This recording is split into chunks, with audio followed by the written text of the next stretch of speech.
नमस्कार दोस्तों, स्वागत है श्रीमद् भगवद गीता के नेक्स्ट एपिसोड में। चलिए देखते हैं। श्री कृष्ण जी कह रहे हैं, जिसने मन को जीत लिया है उसने पहले ही परमात्मा को प्राप्त कर लिया है। वाह, मतलब परमात्मा को प्राप्त करना है तो मन को जीत लेना है, और मन को जीत लेंगे तभी परमात्मा का हम सारे दिन उसकी भक्ति में अपना समय बिता सकते हैं। मन में हर वक्त ओम ओम ओम चलेगा। देखिए, इसको अपार जब बोलते हैं, जैसे आप मुख से प्रैक्टिस करते हो कि ओम ओम ओम या गायत्री मंत्र का जाप करते हो, तो कुछ टाइम के बाद क्या होता है, बिना कोशिश किए आप गायत्री मंत्र आपके मन में चलता रहता है। तो मतलब अगर आपने मन को जीता है तो ही आप ईश्वर का भजन कर सकते हो और उस अपार जप को प्राप्त कर सकते हो। तो फिर सारा दिन ईश्वर भक्ति में आपका निकल जाएगा। आप जो भी कार्य कर रहे हैं आपके सारे पूरे होने लग जाएंगे और आपको सफलता मिलने लग जाएगी और आपके जीवन में आनंद ही आनंद आ जाएगा। आप खाना बना रहे हैं तो आपके अंदर गायत्री मंत्र चल रहा है, आप नहा रहे हैं तो गायत्री मंत्र चल रहा है, और किसी से बात कर रहे हैं तो भी आपके अंदर गायत्री मंत्र चलता रहता है। इसे आप प्रैक्टिस करें और अनुभव करेंगे तो आपको पता चल जाएगा। तो मन को जीतते ही ईश्वर मिल जाते हैं, क्योंकि उसने शांति प्राप्त कर लिया। ऐसे मनुष्य के लिए सुख दुख, सर्दी गर्मी और अम्मान अपमान एक से हैं। मतलब वो जीवन का जो सच है वो समझ लेता है। जैसे कोई उसका अपमान कर रहा है तो उसे मन मन में हंसी आती है कि कितना मूर्ख, ओह गॉड, इसको पता ही नहीं है कि ये मेरा अपमान कर ही नहीं सकता, और हमें भी पता है कि ये मेरा अपमान नहीं कर सकता, फिर भी लगा पड़ा है। जो टाइम ये अपनी उन्नति के लिए लगा सकता था वो टाइम वो मेरी बेइज्जती करने में लग रहा है या मेरे बारे में बुरा बोलने में लगा रहा है। कितना मूर्ख इंसान है वो। जिस दिन आपके दिमाग में ये बात आ गई तो आपको उस इंसान की बातों का बुरा नहीं लगेगा, उस पर दया आएगी, उस पर तरस आएगा कि हे भगवान, इसको भी ज्ञान की प्राप्ति हो जाए और ये जो टाइम वेस्ट कर रहा है मेरे ऊपर वो अपने ऊपर लगाए तो इसे सुख की अनुभूति हो जाएगी। तो मतलब आप बिल्कुल शांत हो जाते हो जब आप अपने मन को जीत लेते हो या ईश्वर को प्राप्त कर लेते हो। और जब एक शांत इंसान के ऊपर किसी भी चीज़ का असर नहीं होता है, सर्दी गर्मी, सुख दुख, मान अपमान, किसी चीज़ का फ़र्क नहीं पड़ता उस पर, और वो अपनी मस्ती में मगन रहता है और अपने जीवन को हंसी खुशी बिताता है। आगे देखते हैं, वह व्यक्ति आत्म साक्षात को प्राप्त कर तथा योगी कहलाता है। उसे योगी कह सकते हैं। अन्यथा तो और लोग क्या हैं, भोगी। जैसे आपने भोग को छोड़ दिया आप योगी बन जाओगे कि भाई सुबह का टाइम है, भोग में बिता लेता हूँ, सो जाता हूँ, तो आप भोगी हैं। लेकिन अगर आप सुबह उठकर कार्य करते हैं, योग करते हैं, तो आप योगी कहलाते हो।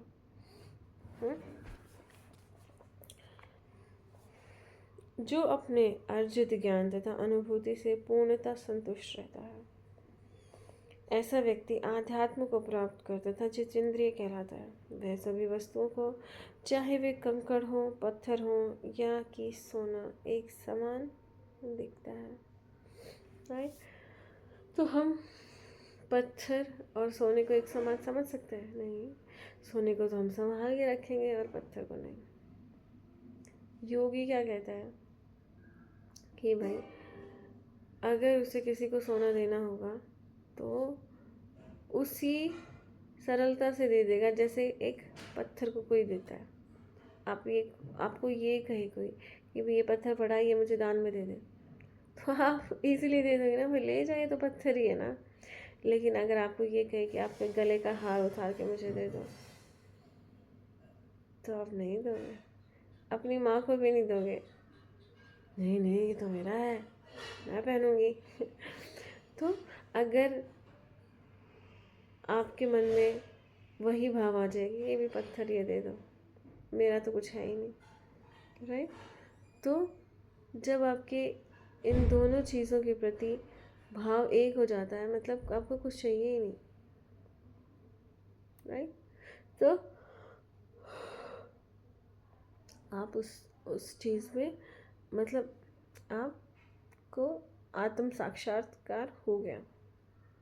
राइट। लेकिन यहाँ ऐसा नहीं है कि हम, पत्थर तो हम किसी को भी दे सकते हैं लेकिन सोना हम किसी को नहीं दे सकते ना। यहाँ पे कहने का मतलब क्या है, जैसे आपके परिवार में कोई दुख आ गया या राष्ट्र पर कोई आपदा आ गई, तो आप क्या करेंगे? आप अपना सोना दे दोगे। जैसे जब स्वतंत्रता की लड़ाई लड़ रहे थे तो बहुत सारा धन इकट्ठा करना पड़ता था, तो तब माताएं बहनें अपने मंगलसूत्र तक दे देती थी कि भाई देश को आज़ाद कराना है, ये कुछ नहीं है हमारे लिए, तो वो दे देती थी। तो इस भाव में हमने कहा है कि भाई कंकड़ और सोना एक समान है। जब हमें किसी संकल्प को पूरा करना है तो, और ऐसा कौन कर सकता है? जिसके पास ज्ञान होता है वो ही कर सकता है, और जो अपने आध्यात्म से ही संतुष्ट है कि भाई मैं बात फिर कमा लूँगा सोना, तो मैं, मेरे पास ज्ञान है, टैलेंट है, जा रहा है तो जाने दो, एक अच्छा कार्य हो रहा है उससे तो होने दो, फिर कमा लेंगे, क्या जाता है। वह सभी वस्तु को, चाहे कंकड़ हो या पत्थर हो, सोना एक समान ही समझता है। मतलब आप समझ गए ना, अगर एक संकल्प पूरा करना है उसको तो वो दे देता है और फिर से कमा लेगा। आगे देखते हैं। जब मनुष्य निष्कपट हितैषियों, प्रिय मित्रों, तटस्थ मध्यस्थों, ईर्ष्यालुओं, शत्रुओं तथा मित्रों, पुण्य आत्माओं एवं पापियों को समान भाव से देखता है तो वह और भी उन्नत माना जाता है। अब यहाँ पे बोल दिया है, जब मनुष्य निष्कपट हितैषियों, जो हितैषी बिना छल के उसके साथ रहते हैं, मित्रों, और अब बुरी चीज़ें लगा दी, ईर्ष्यालुओं, शत्रुओं तथा सामान्य मित्रों, पुण्य आत्माओं और पापियों को समान भाव से देखता है तो उसको और भी उन्नत समझा जाता है। तो यहाँ पे डिग्री बता दी है। श्री कृष्ण जी बोल रहे हैं कि आप उन्नत हो अगर आप अपने मित्रों को, अपने घर वालों को एक समान समझते हैं, राइट। लेकिन जब आप अपने मित्रों और अपने दुश्मनों, शत्रुओं को भी एक समान पे ला के खड़ा कर देते हो तो आपको और भी उन्नत माना जाएगा। वो कैसे? कि भाई जब आपकी आध्यात्मिकता कम होती है तो अगर आपका शत्रु आपसे हेल्प मांगता है तो आप कर, आपका मित्र आपसे हेल्प मांगता है तो आप कर देते हो, घर वाले हेल्प मांगते हैं तो आप कर देते हो, तो आप अच्छे इंसान हो। लेकिन जब एक शत्रु आपसे हेल्प मांगता है और आप कर देते हो तब आपका आध्यात्म अच्छा होता है। देखिए यहाँ पर दो बातें हैं, हम शत्रुओं की हेल्प क्यों करें, राइट। लेकिन एक आपका एक शत्रु है, वो आपसे हेल्प मांग रहा है और आप उससे, आपका भी नुकसान नहीं हो रहा है और समाज का भी नुकसान नहीं हो रहा है, और आपने उसकी हेल्प कर दी तो वो ही शत्रु आपका मित्र बन जाएगा, राइट। जैसे आपका कोई शत्रु है, उसका एक्सीडेंट हो गया, अगर आपका मित्र का एक्सीडेंट होता तो आप उसको तुरंत लेके जाते हॉस्पिटल। अब यहाँ पे शत्रु का हो गया, नहीं यार इसकी हेल्प नहीं करूँगा मैं, तो वो आपका शत्रु ही रहता है। अगर आपने उसकी हेल्प कर दी, अब उसका एक्सीडेंट हो गया है, उसकी हेल्प करने से आपको कोई नुकसान थोड़ी ना हो रहा है, ना समाज को नुकसान हो रहा है। तो उसकी आपने हेल्प कर दी तो वो कहेगा भाई देख, मेरा दुश्मन होके भी इसने मेरे को हॉस्पिटल पहुंचा दिया, तो वो तुरंत आपका मित्र बन जाएगा, तो आपको तो उससे फ़ायदा हो गया।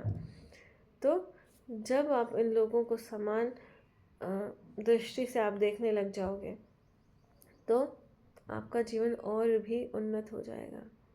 मतलब दुश्मन भी हेल्प मांग रहा है तो कर दो, अगर आपका नुकसान नहीं हो रहा है देखिए, हर परिस्थिति में आपको अपने ज्ञान का यूज़ करना पड़ेगा, अपनी बुद्धि का यूज़ करना पड़ेगा। इमोशनल चीज़ों से काम नहीं चलता है। हर जगह बुद्धि का इस्तेमाल करो। जो आपको ज्ञान की बातें बताई गई हैं वो ये नहीं है कि वो हर परिस्थिति में यूज़ हो जाएंगी, नहीं। उनको अपने दिमाग में रखो, प्रिंसिपल को अपने दिमाग में रखो, लेकिन परिस्थिति के अकॉर्डिंग भी हमें अपने ज्ञान को समझना चाहिए, अपनी बुद्धि लगानी चाहिए।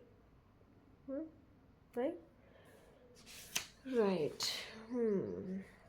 आगे देखते हैं। योगी को चाहिए कि वह सदैव अपने शरीर, मन तथा आत्मा को परमेश्वर में लगाए। शरीर को भी लगाना है, मन को भी लगाना है और आत्मा को भी लगाना है। पहले तो शुरुआत शरीर से ही होती है कि आप बैठ के हवन कर रहे हो। अब हवन में बैठ तो गए आप, शरीर तो है आपका, लेकिन अगर आपका मन नहीं है, आप जो मंत्र बोल रहे हो उनके अर्थ को आप मन में मनन नहीं कर रहे हो, तो क्या फ़ायदा उसका। तो फिर मन भी लगाना है और फिर आत्मा भी लगानी है। आत्मा कैसे कि भाई करने के बाद तुरंत आपके अंदर बुरे विचार नहीं आने चाहिए। अगर आपने हवन बैठ के मन से किया है तो उसका प्रभाव आपकी आत्मा पर पड़ना चाहिए। अच्छे संस्कार आपकी आत्मा में प्रवेश करने चाहिए। तो इस तरह से तीनों चीज़ें हमें परमेश्वर में लगानी है। एकांत स्थान में रहें और बड़ी सावधानी के साथ अपने मन को वश में करें। उस समस्त आकांक्षाओं तथा संग्रह भाव की इच्छाओं से मुक्त होना चाहिए। देखिए, जब मैंने बहुत बार सुना, जितने भी महान व्यक्ति बने हैं ना आध्यात्मिकता के उसमें, वो अकेले जाके पहाड़ों पर गए हैं, एकांत में रहे हैं, अपने आप को एकांत में रह के, गुफाओं में रह के उन्होंने अपने आप को तपाया है। और ईश्वर को प्राप्त करने की इतनी प्रैक्टिस की है, जितने भी आदर्श हैं उनकी इतनी प्रैक्टिस की है कि हाँ भाई, अब मैं तप के सोना हो गया हूँ। अब मुझ में कोई भी कुछ भी चीज़ रिएक्शन नहीं कर सकती। जैसे सोना है, जो मेटल है उसमें हवा पानी का कोई असर नहीं होता, वो प्योर ही रहती है, राइट। जबकि जैसे लोहा है, उसमें वो ज़्यादा दिन हवा में रहेगा या पानी उसके ऊपर जाएगा तो उसमें जंग लग जाता है, लेकिन सोने में जंग क्यों नहीं लगता? क्योंकि वो तप गया है।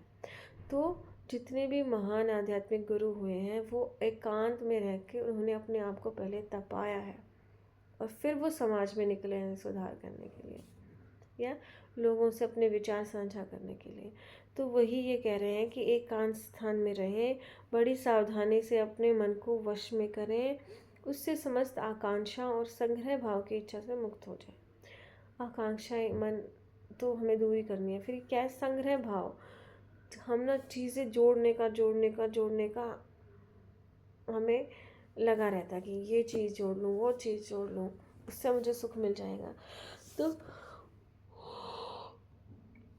इस संग्रह भाव से हमें दूर निकलना है, अन्यथा ये हमारे टाइम को वेस्ट करती है और जो टाइम हम ईश्वर भक्ति में लगा सकते थे वो हम चीज़ों को जोड़ने में लगाते रहते हैं, राइट।